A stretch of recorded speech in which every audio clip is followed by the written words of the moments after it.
দশম শ্রেণীর সুপ্রিয় শিক্ষার্থীদের অনলাইন ক্লাসে স্বাগতম। কেমন আছো তোমরা? আশা করি ভালো আছো, সুস্থ আছো এবং নিরাপদে আছো। আজকে তোমাদের অনলাইন ক্লাসে তোমাদের সামনে উপস্থাপন করা হচ্ছে ইংলিশ ফার্স্ট পেপার এর passage, seen passage, reading test, unit 3 lesson 5B। এখানে তোমরা একটি গুরুত্বপূর্ণ প্যাসেজ পাবে। প্যাসেজটির হেডলাইন হলো the independence day. Independence day আমাদের জাতীয় জীবনে অনেক গুরুত্বপূর্ণ একটা দিন। ইন্ডিপেন্ডেন্স ডে অর্থ স্বাধীনতা দিবস। এই প্যাসেজটি তোমাদের অর্থ সহকারে গুরুত্বপূর্ণ যে সব অর্থগুলো আছে সেই ব্যাপারে তোমাদের এখন আলোচনা করব।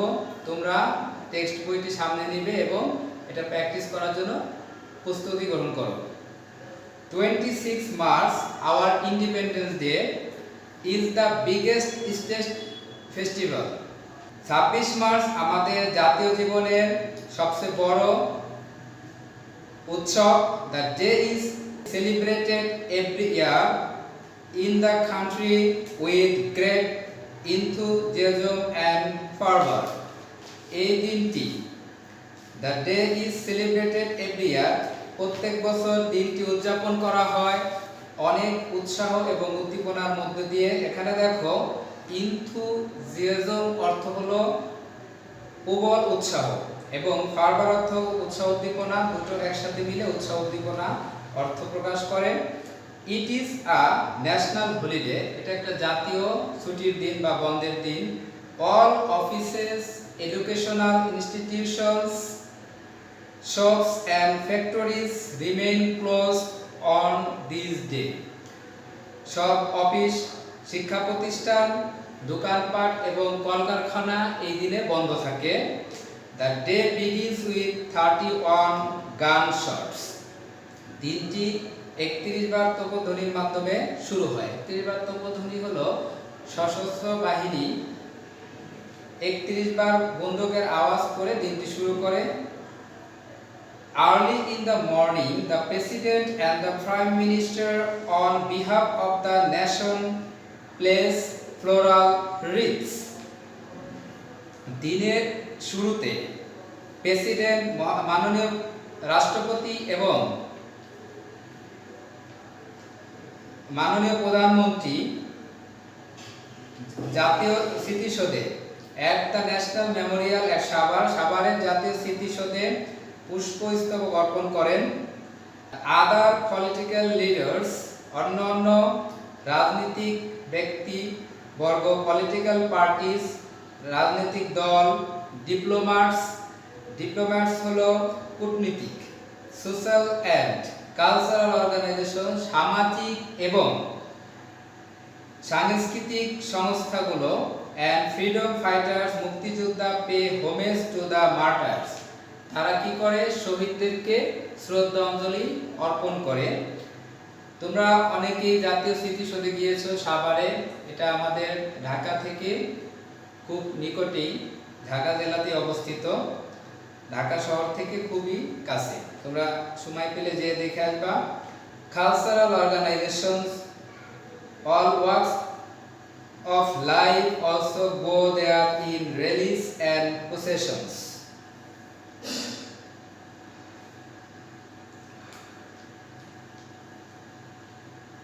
এখানে সর্বশ্রেণীর লোকজন সেখানে শোভাযাত্রা এবং মিছিলের মাধ্যমে উপস্থিত হয়। There are several cultural programs throughout the day highlighting the heroic struggle and sacrifice in 1971. 1971 সালে যারা বিরচিত সংগ্রামের মাধ্যমে, মানে অনেক গুরুত্বপূর্ণ আমাদের সেই মুক্তিযুদ্ধের ঘটনা এখানে বলা হয়েছে। 1971 সালে যারা জীবন উৎসর্গ করেছে তাদেরকে বিভিন্ন অনুষ্ঠান এবং আয়োজনের মাধ্যমে স্মরণ করা হয়। The country also witnesses a spectacular parade. এখানে the country also witnesses অর্থ হলো প্রত্যক্ষ করা। এখানে কান্ট্রি বলতে সমগ্র জাতিকে বোঝানো হয়েছে এবং এখানে বলা হয়েছে the country also witnesses, country কি করে, প্রত্যক্ষ করে spectacular parade of defence forces. Spectacular অর্থ হলো দর্শনীয় প্যারেড, তারা কি করে, প্রত্যক্ষ করে বিভিন্ন সশস্ত্র বাহিনী, বর্ডার গার্ড, সীমান্তরক্ষী বাহিনী, পুলিশ বাহিনী, আনসার্স অ্যান্ড দ্য বিডিপি হলো ইলাবোরেশন হবে ভিলেজ ডিফেন্স পার্টি, গ্রাম প্রতিরক্ষা বাহিনী, at the national parade ground near the national parliament. এবং আমাদের ন্যাশনাল প্যারেড গ্রাউন্ডটা অবস্থিত কোথায়? ন্যাশনাল পার্লামেন্ট হলো জাতীয় সংসদ ভবন, এই সংসদ ভবনের খুবই নিকটে। এবং এখানে দেখো তোমাদের আরেকটু বিষয় বলা হয়েছে ইন বঙ্গবন্ধু স্টেডিয়াম, এবং বঙ্গবন্ধু স্টেডিয়ামে এখানে অনুষ্ঠান আয়োজন করা হয়। আমাদের খুবই নিকটে, যাত্রাবাড়ি থেকে বঙ্গবন্ধু স্টেডিয়াম খুবই কাছে। School children scouts and girl guides take part in various displays to entertain thousands of spectators। এখানে হাজার হাজার দর্শনার্থী আসে এবং তাদেরকে মনোমুগ্ধকর বিভিন্ন প্রদর্শনী দেখিয়ে থাকে। স্কুলের ছেলেমেয়েরা, স্কাউটস আছে, গার্লস গাইড আছে, এবং তোমরা অনেক সময় গিয়েছো, দেখেছো।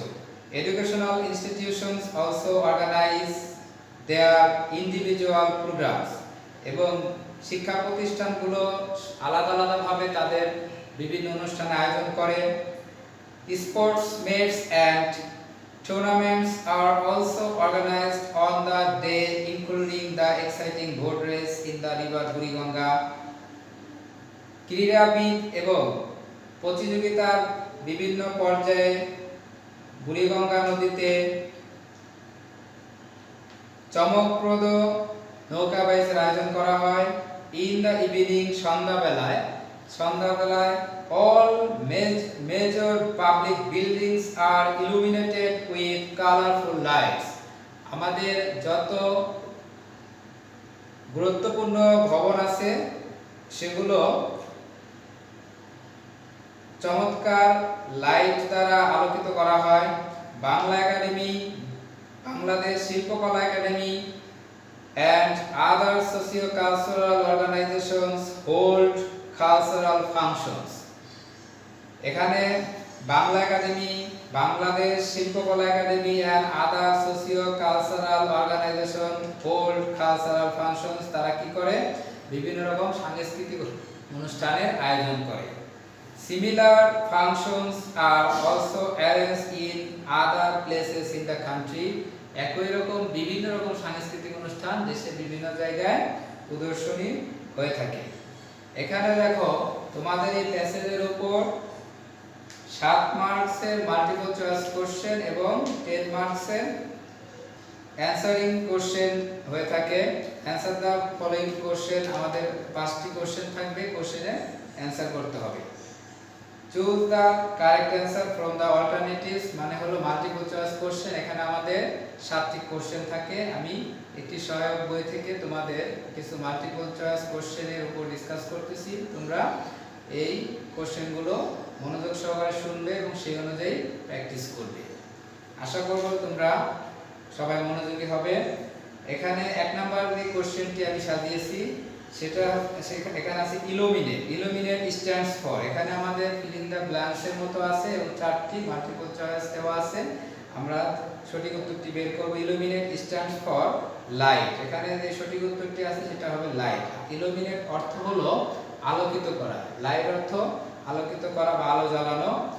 এরপরে আরেকটি কোশ্চেন আছে পরবর্তী, the day of 26 March starts with গান শটস। আমরা দেখি প্রথম প্যাসেজের যে প্রথম অংশ আছে এখানে 30 অন গান শটস আছে। 31 বার তপধ্বনির মাধ্যমে আমাদের 26 মার্চের যে দিনের অনুষ্ঠানটি শুরু হয়। The celebration of the independence day is considered as. আমাদের এই 26 মার্চ স্বাধীনতা দিবসের অনুষ্ঠান কি হিসেবে বিবেচিত হয়, এটাকে আমরা এখানে একটি কোশ্চেনের উত্তর পাই, দ্য বিগেস্ট স্টেট ফেস্টিভ্যাল। অর্থ হলো জাতীয় অনুষ্ঠানের সবচেয়ে বড় অনুষ্ঠান।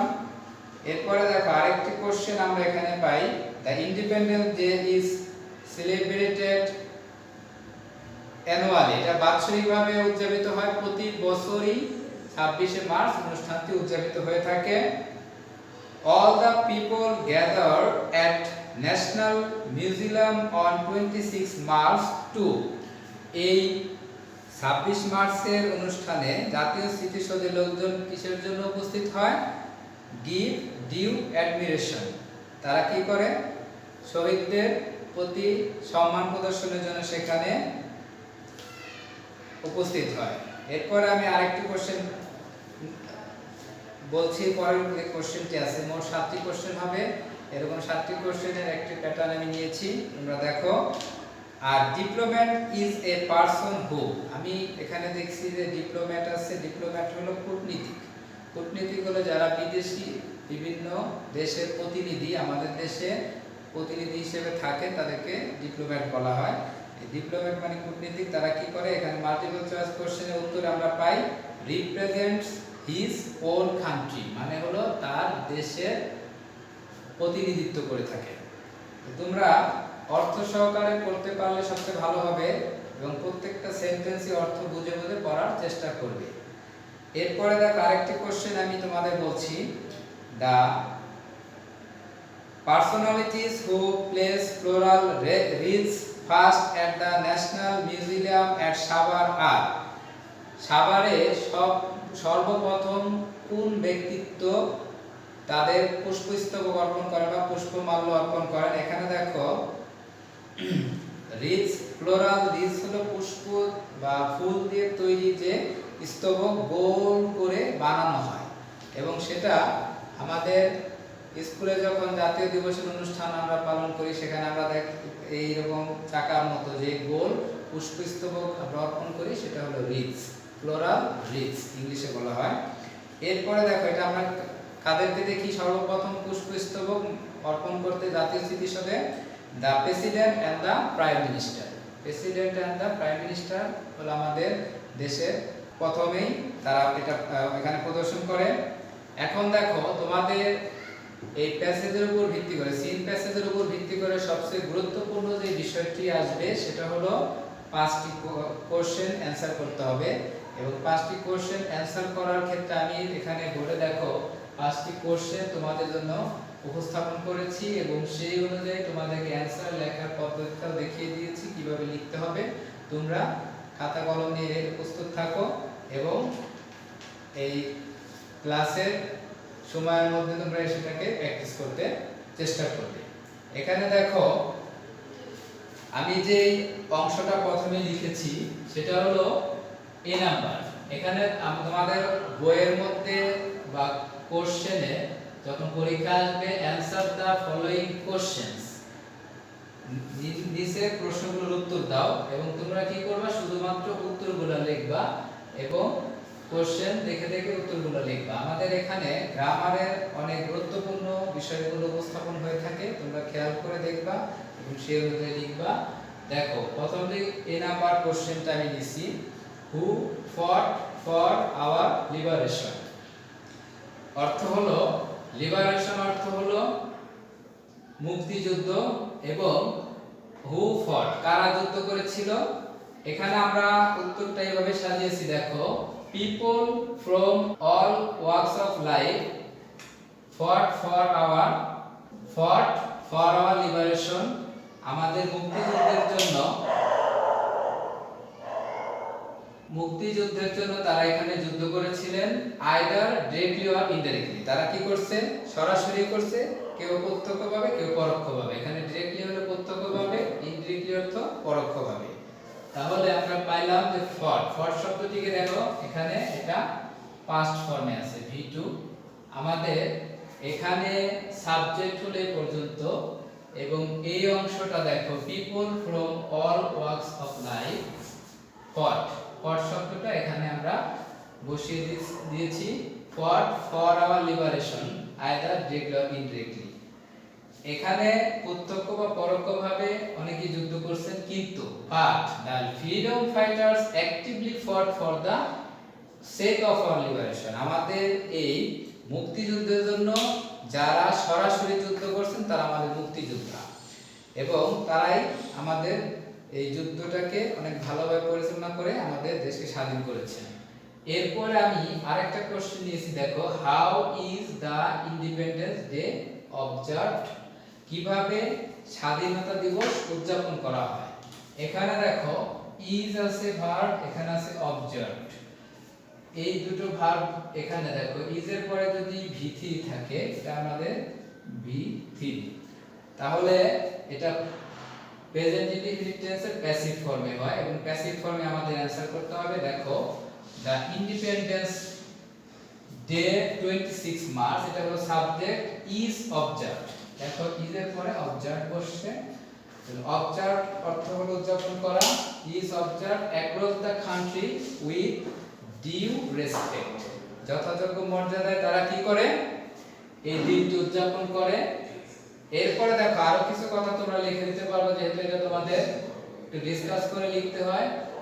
It is observed as a national holiday, এটা হলো আমাদের একটা জাতীয় ছুটির দিন। দ্য ডে স্টার্টস উইথ, এখানে আরেকটু কথা তোমরা যোগ করে দিতে পারো, দ্য ডে স্টার্টস উইথ 31 গান শটস, অর্থ হলো 31 বার তোপধ্বনির মাধ্যমে দিনটি শুরু হয়। এটা তোমরা এভাবে লিখে দিলে এটার উত্তর হয়ে যাবে। এরপরে দেখো নাম্বার সি, তৃতীয় যে কোশ্চেন এখানে দেওয়া আছে, কোশ্চেনটা তোমরা লক্ষ্য করো, what does 26 March remind us, 26 March আমাদের কি স্মরণ করিয়ে দেয়। এখানে দেখো ডাজ দিয়ে কোশ্চেন আছে, এটা হলো প্রেজেন্ট ইনডিফিনিট টেন্সে এবং ডাজ দিয়ে কোশ্চেন করা থাকলে আমরা প্রেজেন্ট ইনডিফিনিট টেন্সে এটা প্রেজেন্ট ফর্মে আমরা এর উত্তর লিখব। দেখো 26 মার্চ দ্য ইন্ডিপেন্ডেন্স ডে, এটা পুরোটাই আমরা সাবজেক্ট হিসেবে নিতে পারি। এরপরে রিমাইন্ডস, রিমাইন্ডস দেখো এখানে এস ছিল না কিন্তু এখানে এস আছে, যখন ডাজ দিয়ে কোশ্চেন করা হয় তখন উত্তরে ভার্বের সাথে এস যুক্ত হয়ে যায়। এটা তোমরা অনেকগুলো রুলস পড়েছো, তার মধ্যে একটি us of the heroic struggle and sacrifice of the freedom fighters in 1971, উত্তরটার অর্থ কি দাঁড়ালো, দেখো 26 March the independence day, 26 March হলো আমাদের জাতীয় দিবস এবং এটা হলো আমাদের স্বাধীনতা দিবস, আমাদেরকে স্মরণ করিয়ে দেয় আমাদের যারা বীর মুক্তিযোদ্ধা আছেন তারা কিভাবে বিরচিত সংগ্রামের মাধ্যমে এবং তাদের জীবন উৎসর্গ করার মাধ্যমে আমাদের 1971 সালের স্বাধীনতা উপহার দিয়েছে, এটা আমাদের স্মরণ করিয়ে দেয়। আশা করি তোমরা এটা বুঝতে পেরেছো। এরপরে দেখো where is the parade held on 26 March, এরপর আমরা 26শে মার্চে কুচকাওয়াজ দেখি, বিভিন্ন অনুষ্ঠান দেখি, এর মধ্যে কুচকাওয়াজ একটি। এখানে আমাদের কোশ্চেনটা দেখো where is the parade held on 26 March, 26 মার্চে প্যারেড কোথায় অনুষ্ঠিত হয়, এটা হলো আমাদের কোশ্চেন। অ্যানসারটা তোমরা এইভাবে লিখতে পারো, দ্য প্যারেড ইজ হেল্ড, দেখো এটাও প্যাসিভ ফর্মে আছে, ইজ এর পরে verb 3 the is held at the national parade ground near to the national parliament. National parliament তোমরা অনেকেই দেখেছো, অনেকেই জানো কোথায় অবস্থিত। ন্যাশনাল পার্লামেন্ট হলো আমাদের জাতীয় সংসদ ভবন এবং জাতীয় সংসদ ভবনের নিকটেই আমাদের জাতীয় প্যারেড গ্রাউন্ড আছে এবং সেখানে আমাদের কি হয় এই প্যারেড উদযাপিত হয়। এরপরে দেখো what is the passage about, এই প্যাসেজটা কি সম্পর্কে, আমরা যে 26 মার্চ বা ইন্ডিপেন্ডেন্স ডে এই প্যাসেজটি পড়লাম, এটা কোথায় আছে ইউনিট 3 লেসন 5b এই অংশে তোমাদের যে প্যাসেজটি আছে প্যাসেজটা সম্পর্কে কি সম্পর্কে বলা হয়েছে এটা আমরা অলরেডি প্রথম যে হেডলাইন আছে বা টপিকের টাইটেল আছে সেখানে আমরা পেয়ে গেছি। দেখো the passage is about the independence day of Bangladesh, এটা বাংলাদেশের স্বাধীনতা দিবস সম্বন্ধে বর্ণনা করা হয়েছে এবং তোমরা এই প্যাসেজটি অনেক মনোযোগ সহকারে পড়বে এবং ওয়ার্ড মিনিংগুলো যদি কোনো সমস্যা হয়ে থাকে তাহলে তোমরা ডিকশনারি ইউজ করতে পারো এবং এটাকে নোট ডাউন করে রাখবা এবং আশা করি অনেক ভালো করতে পারবা এবং সবাইকে শুভেচ্ছা নিয়ে আজকের মতো এই অনলাইন ক্লাস শেষ করছি। পরবর্তীতে আরো নতুন কোনো টপিক নিয়ে তোমাদের সামনে হাজির হব। আল্লাহ হাফেজ।